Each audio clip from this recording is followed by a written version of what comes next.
welcome to Kevin Allison.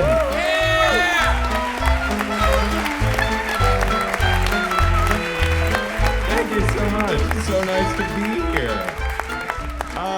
This is the very first story I ever told on Risk, and I'll get back to that at the end of it. Psychologists say it's a good idea to take a look at your first memory because it might just say something about you. And my very first memory is very vivid in my head. I'm about 3.5 years old, and I'm crawling around on the shag carpet in the dining room, and I'm watching the dust motes float in through the sunshine, coming through the window, and I have the first conscious thought that I remember thinking, and it was, wow, I really love boys' butts. And I know that that says something about me. Because it's also every other thought that I've had since that Saturday afternoon. But I grew up in Cincinnati, Ohio, a very, very Roman Catholic and very Republican town in the 1970s. It was very sex negative. The Mapplethorpe trial happened there. What's his name? The Hustler guy, the Larry Flint, all those trials happened in Cincinnati. So I grew up just terrified of anyone learning my secret. I felt like in Cincinnati, it wasn't like homosexuality didn't exist. It was like sexuality didn't exist. I don't know how the town keeps going on. So I waited till I was 18 years old, and I told my parents, I really need to go to New York City, to go to NYU for the film school. And they let me do that, except the real reason I wanted to go to New York was for the gay sex. So there I was an 18-year-old boy from Ohio, brand new at school, and a couple of weeks in, I go to a gay bar for the first time and realized I was terrified. I was so uncomfortable with the thought of cruising and, how to flirt with people, because everyone else gets to practice that stuff in junior high and high school, but I just didn't know where to begin with the sort of socializing around romance and sex. So I was in this bar in the East Village one day having a beer with a friend from college, and I was as nervous as ever looking around at all these, gorgeous other young men, and I said to him, wow, I would really like to get laid tonight, but I don't want to have to start a conversation first. And he said, oh my gosh, you're in luck. Because I just learned about this place in a sub-basement across the street.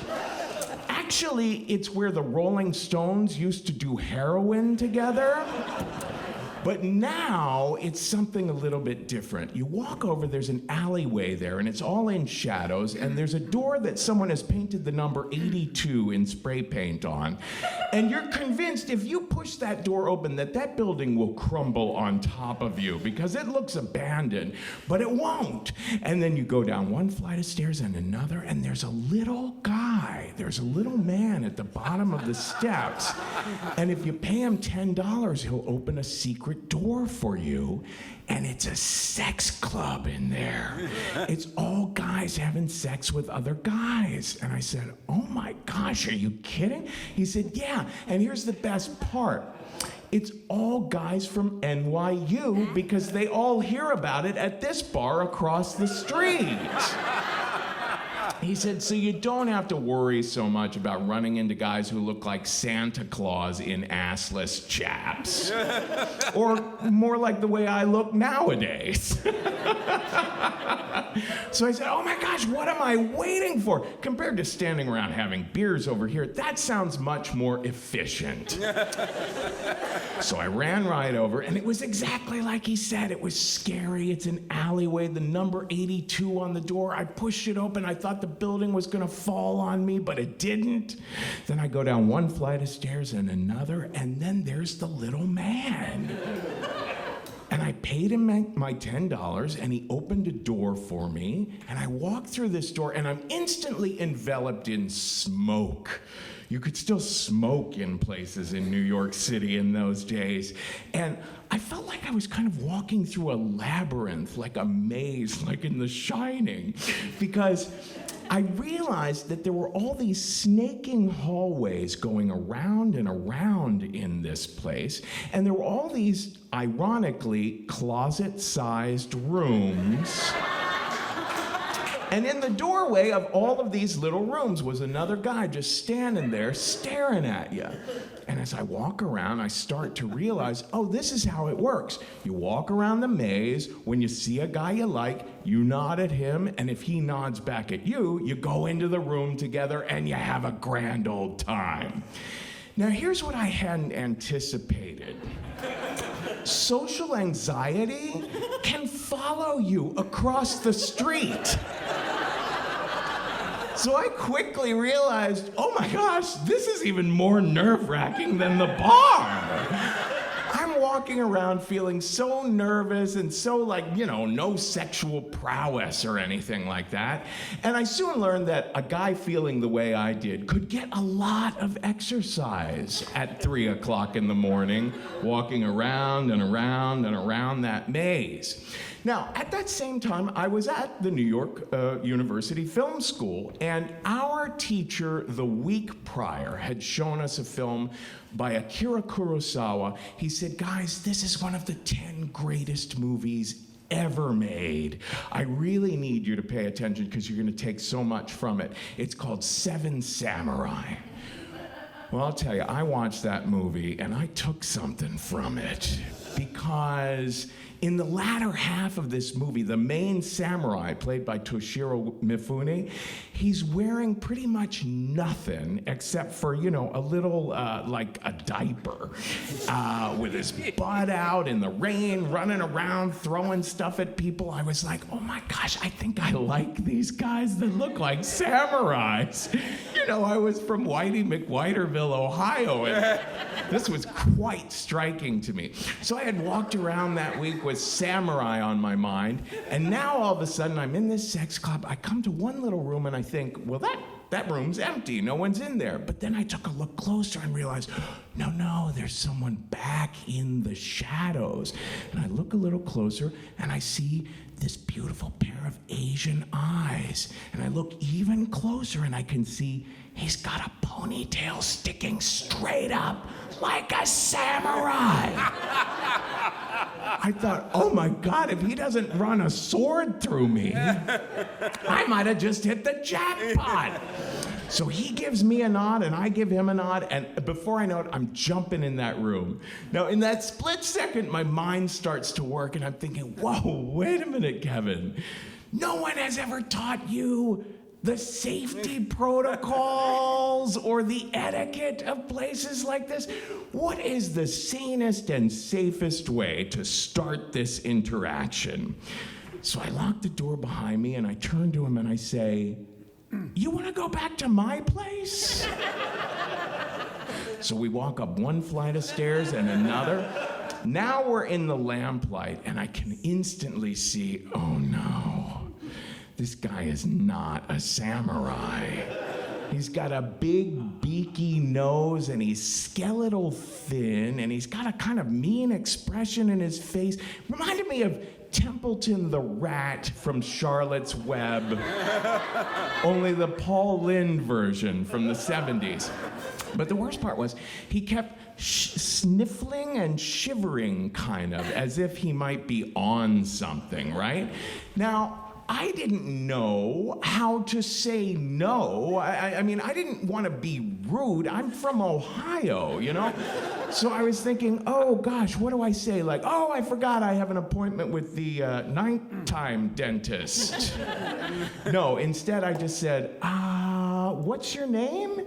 And he said, Ham. I said, Ham? He said, no, Ham. I said, Ham. He said, no, Ham. I thought, oh my God, he is not a chipper dude. I thought, Kevin, the last thing you should be doing is taking this guy back to your place. So we get back to my place. I lived in this tiny little tenement apartment on Ludlow Street on the Lower East Side, and I'm closing the door behind us when Ham changes completely. He goes into command mode. As I close the door behind us, he says, "Stand over there." He's pointing to the opposite side of the room. I said, pardon me? He said, "Stand over there." And I thought, oh my gosh, this must be this thing that I've heard of that people call dominance and submission. I was also taking acting classes at the time, so I was like, oh, I'm supposed to commit to the bit. I'm supposed to yes and this moment. And maybe if I do, I will see the light. You know, I'll have a eureka moment and see the true joy that is dominance and submission. Plus, I didn't know how to say no, so I stood over there. And then he's looking at me and he's like, "Take off all your clothes." I said, "Ham, could we take it down a notch? I mean, the walls were paper thin." He said, "Take off your clothes." I thought, all right, Kevin, look, really, I don't know how to disagree with this guy now. And plus, yes, this really could be a transcendent moment for you. So I took off all my clothes. Now he's studying, and this is when he really lays it on me. He says, "Put the shoes on your balls."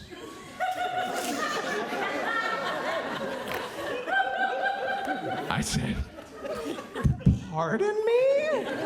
He said, "Tie your shoes to your balls." He's looking at me like, how'd this guy get this far in life without learning how to tie his shoes to his balls? He had to show me what he meant. He wanted me to take the laces of my Converse sneakers and tie them together like if you were gonna throw them over a wire of a telephone pole, and then wind this contraption around my balls so that the shoes would end up kind of dangling at my shins.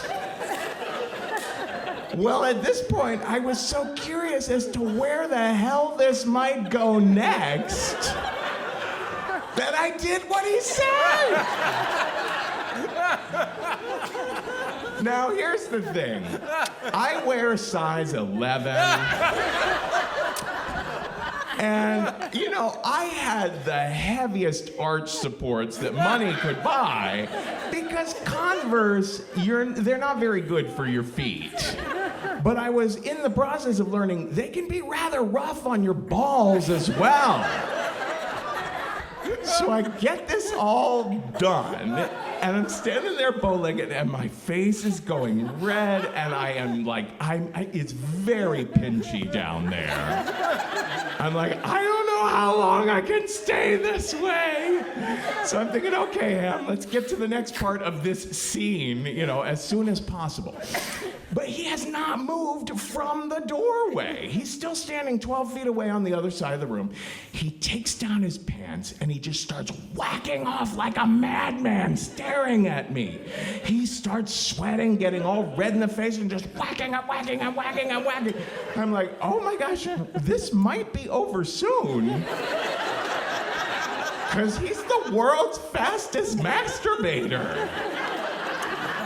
But no, remember, I think he was on something. And when you're in a condition like that, you can just go on and on and on and on. So I'm standing over there getting more and more pain feeling down here. And I'm like turning blue. I'm thinking, I've got to switch this up. So I say to him, Ham, do you think we might want to like move on to the bedroom or something? Try something else? He said, "What's your problem? You look great!"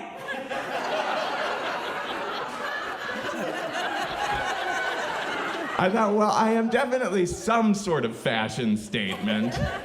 So I just let him go on a little bit more, and then I decided, no, I have to initiate something else. So I start walking toward him. He's like, whoa, whoa, whoa, stand over there. You really got a problem. You look great.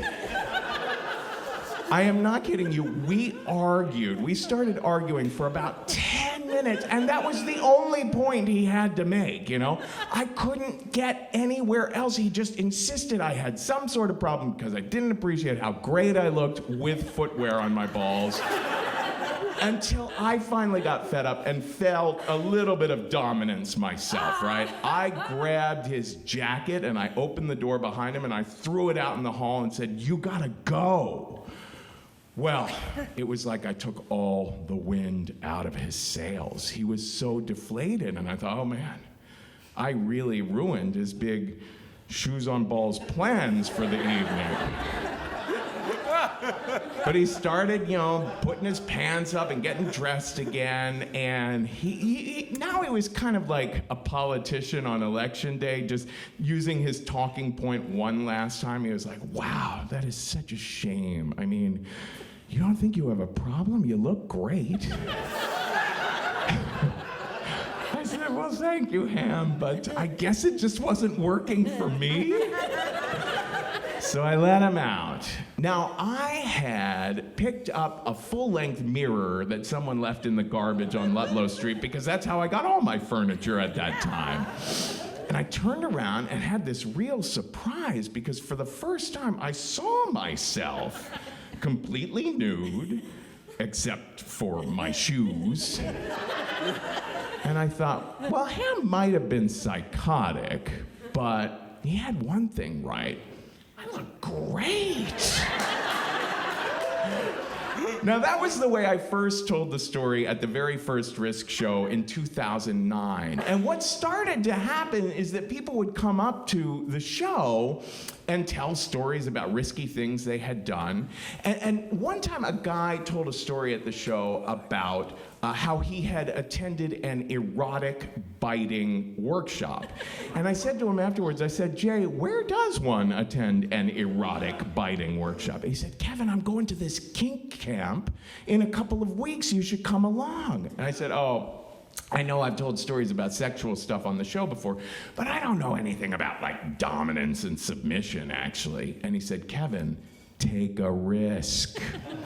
So I felt like the show was talking to me. So I agreed. I went to this kink camp for 4 days of just like all kinds of workshops and parties and sexual activity. I learned so much, and I finally had a eureka moment that weekend of understanding the joy of dominance and submission. And there was one moment that weekend when I was blindfolded and tied to this thing they call a St. Andrew's cross, and a man who looked a lot like Santa Claus in assless chaps was doing terrible things to me. And at one point, I felt it get really pinchy down here. And he said to me, "You know what I just did, boy?" I said, "No, sir." And he said, "I just tied my Doc Martens to your balls." And I thought, holy cow, my testicles must have some sort of magnetism for footwear. But beyond that, Doc Martens, I have come a long way. So let's just hope the next time it's not snow skis. Thank you very much. Yeah!